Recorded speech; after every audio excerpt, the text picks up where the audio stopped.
we expect perfection in life. It can be perfect body, perfect relationship, or even perfect career. So by looking for perfection, all we see is imperfection. However, what if everything is already perfect? Think about it and let's get back to it shortly. Hi, welcome back to OneUs. Today it is day 45 and we will be looking at verse 45 from Tao Te Ching. As usual, let's observe a few seconds of silence.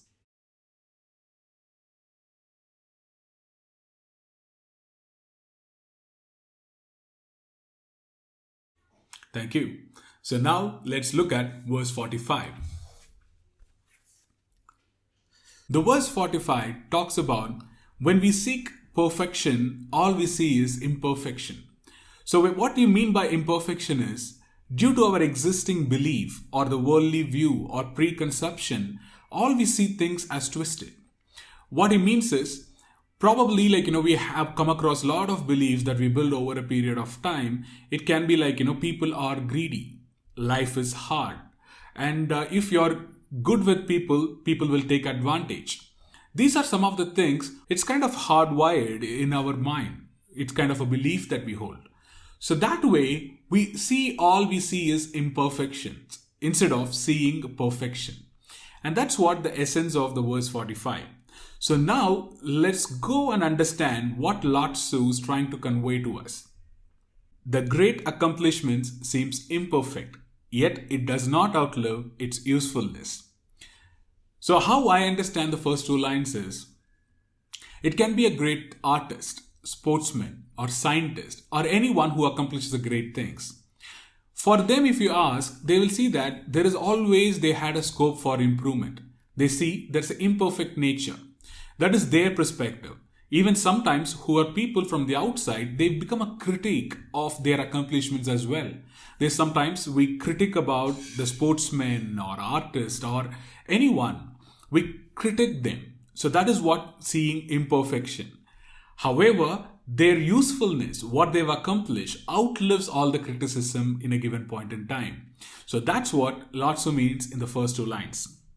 Then he goes on to say, great fullness seems empty, yet it cannot be exhausted. So how I relate this verse again? All with cosmos. The great cosmos looks empty. There is nothing. However, there is an invisible force. That is what we call it as energy or a dark matter or neutrinos. However we want to call it as, that cannot be exhausted. It is always present in abundance. It cannot be exhausted at all.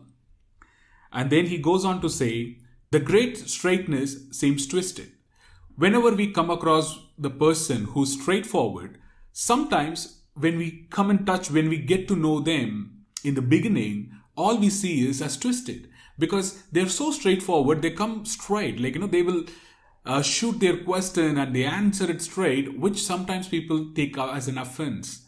However, over a period of time, we will get to know that they doesn't mean anything negative or bad, but they are just straightforward, straight to our face, and they convey what they want to convey. Sometimes that is what we call them as rude, but however, they're straightforward. Then great intelligence seems stupid. Here how I see is, the intelligent people, the wise people sometimes ask stupid questions. And according to whom it is a stupid question? It is according to people.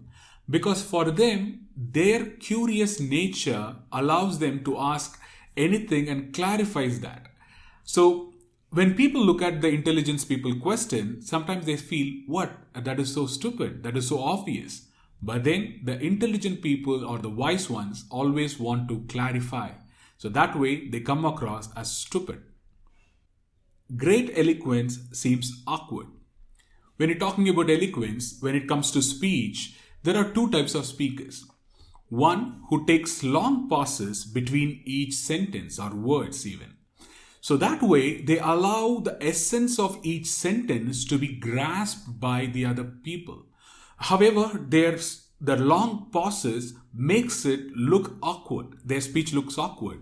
But then they think and they carefully craft each words and sentence. That way they are eloquent. The other one is they flow with their words. They don't even have a way to pause or think. Rather, they flow effortlessly. Sometimes it is very difficult for us to grasp what they are saying, and we may think it is awkward, but they are with great eloquence. They flow with the words naturally. Then he goes on to say, movement overcomes cold. If there is anything cold, we need movement. The movement will create friction. The friction creates heat. The heat will overcome cold. And then it goes on to say, stillness overcomes heat. And I relate this with an example that when a person is trained in a desert, instead of walking and running, where in the sun he will get exhausted and dehydrated and then you loses all his strength. Instead, if he finds a place and be still, the chances of his survival is much, much higher. This also can be related to heated arguments. When there is a heated argument between two people, it is wise to be silent. Instead of going and throwing our views and perspectives and thoughts, be quiet. So that way, naturally, the heated argument will come to an end. And then the final words are, stillness and tranquility restore order in the universe. So, instead of seeing imperfection in everything, so that way you can get perfect, be quiet, be still, be tranquil, be at peace, accept the worldly view as it is. Instead of looking for our preconceived notion of things should be like this to become perfect, accept the imperfection as well as a perfect way. And be still, be at peace. And that way, you're in order in the universe. You're one with the universe. With that, we come to the end of verse 45. One actionable thought for today is, today, look for imperfection in your life. If you're a perfectionist, I'm sure that you can find imperfection in everything and anything. Every situation, all you say is, oh, it is better to be this way, or it is better to be that way. It is good to behave in this way, bad to behave in this way. Or it can be anything. Look for imperfection. The moment you catch the imperfection that is you're thinking about, then accept the imperfection and then embrace the imperfection as perfection. Accept it. So that way you will start seeing the whole picture of the whole universe, which is also the imperfection plays a part in the perfection. So with that thought, we come to end of day 45 and talk to you tomorrow. Thank you.